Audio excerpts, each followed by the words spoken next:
2 kilo ஆட்டு இறைச்சி கொடுப்பாங்க. முதல்ல இந்த பைத்தியக்காரங்கிட்ட கேட்கிறேன், நீ யாரு முதல்ல சொல்லு. என் உணவை உறுதி செய், பிறகு நான் என்ன சாப்பிடலாம்னு முடிவு செய். அடிப்படை அறிவு வேணாமா? நாட்டின் குடிகளுக்கு உணவை உறுதி செய்ய முடியல. ஒன்னால 28 விழுக்காடு மக்கள் இரவு உணவு இல்லாம தூங்க போறாங்க. அதுக்கு பதில் இருக்கா? என் நாட்டின் பச்சிலை குழந்தைகள் பசியோடு உறங்க போக மாட்டார்கள் என்று உறுதியை உங்களால் தர முடியுமா? தர முடியுமா சொல்லுங்க. எப்ப பார்த்தாலும் சாமி கோயில் சாமி கோயில் பேசுற நீங்க அந்த கோயிலுக்கு முன்பு உங்க சாமிக்கு முன்னாடி இந்த சத்தியம் செய்ய முடியுமா என்கிட்ட?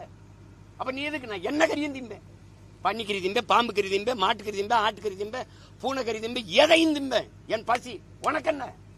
உனக்கென்ன? உனக்கென்ன தேவைப்படுது? நாகாலாந்தில் நாய்க்கறி திங்கிறான், போய் கேள.